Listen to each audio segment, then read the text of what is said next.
जय जगन्नाथ सांग मैंने आपण को मो YouTube channel village life and time को स्वागत। आज मु आपण को देखेबी आम गाँ घर गोटे पुराना और देसी प्रक्रिया। आज मु जंगल पाखर किसी पाचिला ताल आनी। यही पाचिला ताल को एवं घरे चकुटी तार भितर तालर मंड बाहर करवा। ताल गछ आम गाँ जंगल में बहुत साधारण। वर्षा दिन आसिले पाचिला तालर बास्ना और स्वाद ही अलग लगे। प्रथम ताल गुड़ी को भल भाव धोई सफा कर नौची।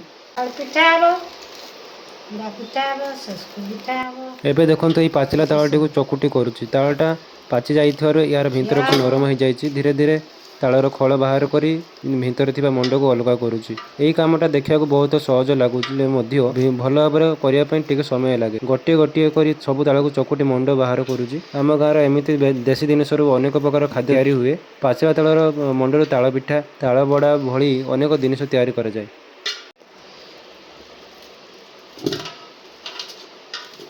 आज मु केवल तालर मंड बाहर कर प्रोसेस आपको देखा। देखो धीरे धीरे मंड बाहरी आसुची। पाचिला तालर ये मंडर रंग और गंध देखले ही बुझीहेब तालटा केते भल भाव पाची। एबे आउ किछि ताल बाकी अच्छी से गुड़िक चकुटी मंड बाहर करनवा। एमती भाव में गोटे पर गोटे तालर मंड बाहर करुच्ची। पुराना दिन में आम गाँ लोक एमती देशी जिनिस को निज हाथ में प्रस्तुत करते। आजिकल समय बदल जाइए। तेणु ये देशी परंपरा और गाँव स्वाद एबे भी मन को टाणी निए। शेष में सबू तालर मंड बाहर कर सारा।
एबे मैं ताल मंजी को नरम करने किसी पानी ढालू।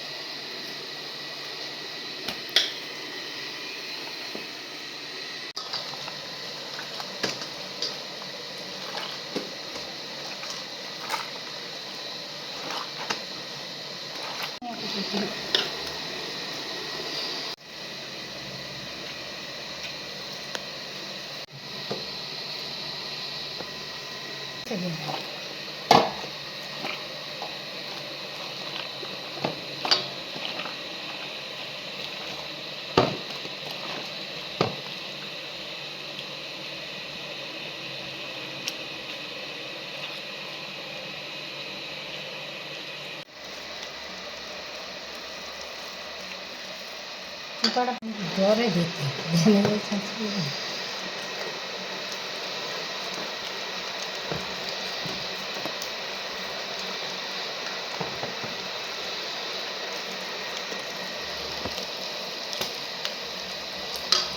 तो आमर एमती सब ताक सब चकटी सब मंड काढ़ा मंड काढ़ी सारापर ये देखु के ताल मंजी अच्छे।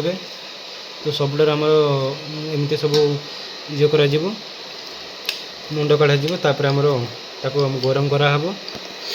ତାପରେ ପିଠା କରାହବ, ପିଠା କି ପିଠା ହେବ? ସୁସ୍କୁଇ ହବ, ଉଡ଼ା ହବ। ତ ଏମିତି ସବୁ ଆମର ସଫା କରାହେଇଛି, ସବୁ କୁରି କୁରିକି ସଫା କରାହେଇଛି। ତେଣୁ ଏତକ ମୁଣ୍ଡ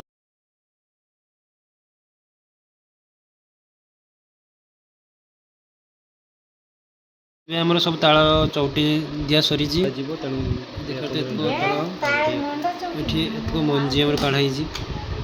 ଦେଖନ୍ତୁ ଏତେ ଗୁଡ଼ିଏ ପାଚିଲା ତାଳରୁ ଏତେ ମଣ୍ଡ ବାହାରିଛି। ଏହାପରେ ଏଇ ତାଳ ମଣ୍ଡକୁ ନେଇ ଆମେ କ'ଣ ତିଆରି କରୁଛୁ ସେଥିପାଇଁ ଆଉ ଗୋଟେ ଭିଡ଼ିଓରେ ଦେଖେଇବି। ଆଜିର ଏଇ ଦେଶୀ ଭିଡ଼ିଓଟି ଯଦି ଆପଣଙ୍କୁ ଭଲ ଲାଗିଥାଏ ଭିଡ଼ିଓଟିକୁ ଲାଇକ୍ କରନ୍ତୁ। ଆଉ ଏମିତି ଗାଁର ଜୀବନ, ଦେଶୀ ଖାଦ୍ୟ, ପୁରୁଣା ପରମ୍ପରାର ଭିଡ଼ିଓ ପାଇଁ ଭିଲେଜ ଲାଇଫ୍ ଆଣ୍ଡ ଟାଇମ୍ସକୁ ସବସ୍କ୍ରାଇବ୍ କରନ୍ତୁ। ପୁଣି ଦେଖା ହେବ ଆଉ ଗୋଟେ ନୂଆ ଭିଡ଼ିଓରେ। ଧନ୍ୟବାଦ। ଜୟ ଜଗନ୍ନାଥ।